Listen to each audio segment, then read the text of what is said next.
சற்றுமுன் வெளியான தகவல். தமிழகத்தில் சிங்கப்பெண் சிறப்பு அதிரடிப்படை முதல்வர் விஜய் தொடங்கி வைக்கும் புதிய திட்டம். மறக்காம வீடியோக்கு லைக் பண்ணிட்டு சேனலை சப்ஸ்கிரைப் பண்ணிட்டு பாருங்க. சிங்கப்பெண் சிறப்பு அதிரடிப்படையின் புதிய ரூட்டை வைத்துள்ளார் முதலமைச்சர் விஜய். தமிழ்நாடு முதலமைச்சராக விஜய் கடந்த மாதம் 10ஆம் தேதி பதவியேற்ற பிறகு பெண்களுக்கு எதிரான குற்றங்களை குறைக்கும் நோக்கில் சிங்கப்பெண் சிறப்பு அதிரடிப்படை அமைக்கப்படும் என்று அறிவித்தார். இந்த திட்டம் முதலில் கடந்த 29ஆம் தேதி தொடங்கப்படும் என கூறப்பட்டிருந்தது. ஆனால் சில காரணங்களால் அந்த தொடக்க விழா தற்காலிகமாக ரத்து செய்யப்பட்டது.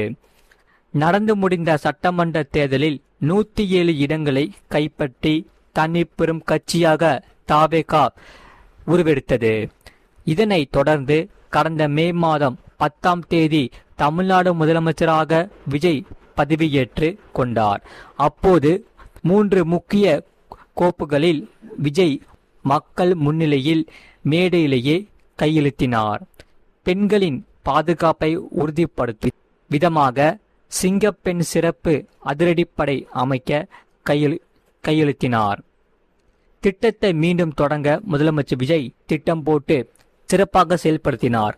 அதாவது பெண்களுக்கு எதிரான குற்றங்களை குறைக்கும் நோக்கில் சிங்கப்பெண் சிறப்பு அதிரடிப்படை அமைக்கப்படும் என்று அறிவித்தார். இந்த திட்டமானது முதலில் கடந்த 29ஆம் தேதி தொடங்கப்படும் என கூறப்பட்டிருந்தது. ஆனால் சில காரணங்களால் அந்த தொடக்க விழா தற்காலிகமாக ரத்து செய்யப்பட்டது. இப்போது அந்த சிங்கப்பெண் சிறப்பு அதிரடிப்படை திட்டத்தை மீண்டும் தொடங்க முதலமைச்சர் விஜய் திட்டமிட்டுள்ளார்.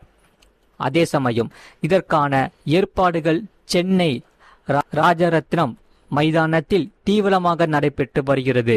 இந்த படை முதலமைச்சரின் நேரடி கண்காணிப்பில் செயல்பட உள்ளது.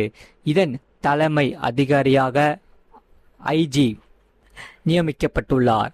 இந்த சிறப்பு குழுவில் ஒரு காவல் கண்காணிப்பாளர், 2 துணை காவல் கண்காணிப்பாளர்கள், 4 காவல் ஆய்வாளர்கள், 8 காவல் உதவியாளர்கள் மற்றும் பிற பகுதிகளில் இருந்து 20 காவலர்கள் இடம்பெற்றுள்ளார் என்று அரசு தெரிவித்துள்ளது. சரி, சிங்கப்பெண் சிறப்பு அதிரடிப்படையில் காவலர்களுக்கு புதிய ரூட்டை போட்டியிருக்கிறார் முதலமைச்சர் விஜய். அது என்னென்ன என்பதை இங்கே பார்ப்போம். நீங்க மறக்காம வீடியோக்கு ஒரு லைக் பண்ணிட்டு சேனலை சப்ஸ்கிரைப் பண்ணிட்டு பாருங்க. அதாவது சிங்கப்பெண் சிறப்பு அதிரடிப்படை காவலர்களுக்கு புதிய ரூட்டை காவல்துறை அறிமுகப்படுத்தியுள்ளது. அடர் நீல நிற சட்டை, காக்கி பேண்ட், கருப்பு நிற தொப்பி, பேஜ் ஆகியவை அடங்கிய சிறப்பு ரூட்டை அறிமுகம் செய்யப்பட்டுள்ளது. சட்டையில் சிங்கப்பெண் லோகோ பேட்ச், கருப்பு நிற பெல்ட், எடை குறைவான கருப்பு ஷூ ஆகியவை வழங்கப்படும். சரி, இதற்காக ரூட்டை பணியாளர் தேர்வாணையம் மூலம் சிங்கப்பெண் அதிரடிப்படை போலீசார் தேர்வு செய்யப்பட்டுள்ளன. தமிழ்நாட்டின் 250 காவல்துறை உள்ளிட்டோர்களுக்கும் சிங்கப்பெண் காட்டங்களுக்கும் சிறப்பு அதிரடிப்படை ஏற்படுத்தப்பட்டுள்ளது. மறக்காம வீடியோக்கு லைக் பண்ணிட்டு சேனலை சப்ஸ்கிரைப் பண்ணிட்டு பாருங்க. அதே சமயம் குவார்ட்டர் பீர் விலை உயரும். டாஸ்மாக் அதிரடி உத்தரவு. ரூபாய் 90 வரை கூடுதல் கட்டணம் செய்யப்பட்டுள்ளது. அதாவது தமிழகத்தில் உற்பத்தி செய்யப்படும் மதுபானங்கள், பீர், ஒயின் ஆகியவற்றின் மீது கூடுதல் கட்டணத்தை டாஸ்மாக் விதித்துள்ளது. அதாவது டாஸ்மாக் நிறுவனத்திற்கு சப்ளை செய்யும் மதுபான உற்பத்தியாளர்களுக்கு பெட்டிக்கு ரூபாய் 90 வரை கூடுதல் கட்டணம் நிர்ணயிக்கப்பட்டுள்ளது. இதனால் மதுபானர்களின் விலை உயரக்கூடுமா என்ற கேள்வி எழுந்துள்ளது. மறக்காம வீடியோக்கு லைக் பண்ணிட்டு சேனல் சப்ஸ்கிரைப் பண்ணிட்டு பாருங்க. தமிழக அரசின் முக்கியமான வருவாய் ஆதாரமாக டாஸ்மாக் இருக்கிறது. டாஸ்மாகில் ஆண்டுக்கு 100 கோடிக்கு மேல் வருவாய் வருகிறது. தமிழகம் முழுவதும் 6000க்கும் மேற்பட்ட டாஸ்மார்கள் அனைத்து கடைகள் செயல்பட்டு வருகிறது. தற்போது தாவேகா ஆட்சி நடந்து வருகிறது. இதனில் தாவேகா ஆட்சி அமைந்ததை அடுத்து 717 டாஸ்மாக் கடைகள் மூடப்பட்டன. தமிழகம் முழுவதும் கல்வி நிறுவனங்கள், ஆன்மீக தலங்களுக்கு அருகே உள்ள 717 டாஸ்மாக் கடைகள் மூடப்பட்டது.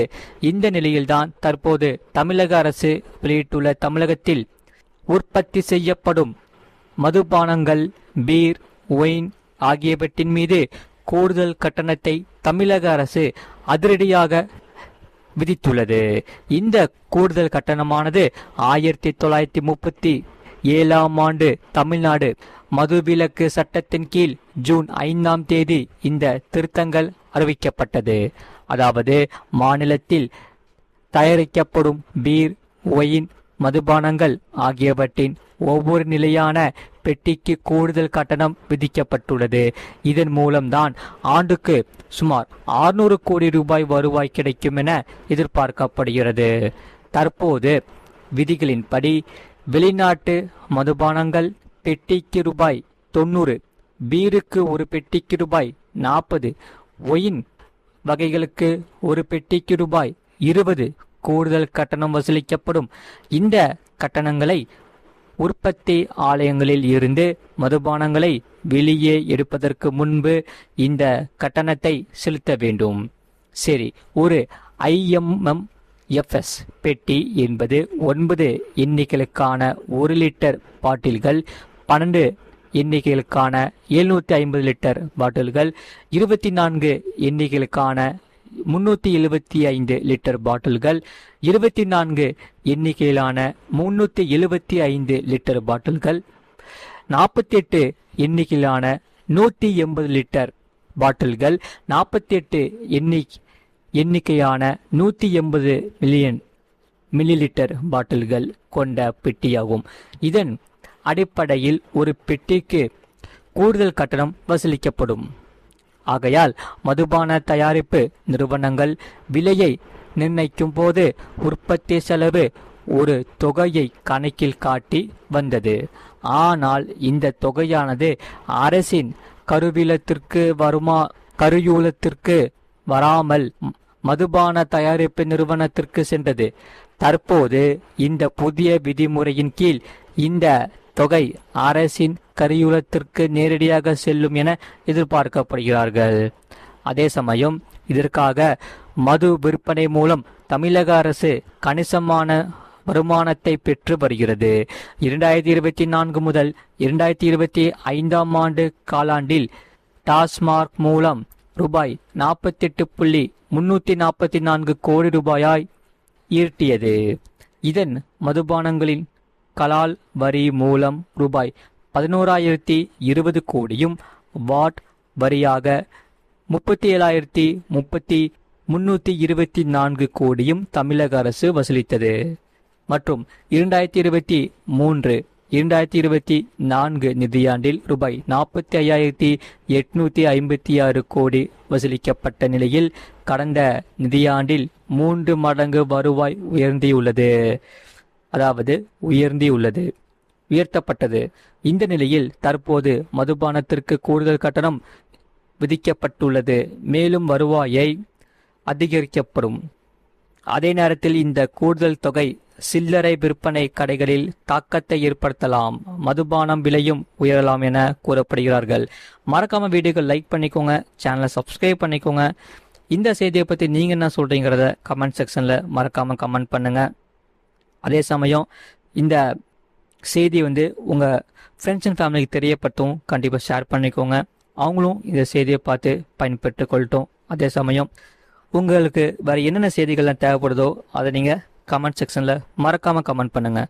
இவ்வளோ நேரம் முழுமையாக வீடியோ பார்த்ததுக்கு மிக்க நன்றி. வணக்கம். மீண்டும் அடுத்த வீடியோவில் கண்டிப்பாக சந்திப்போம்.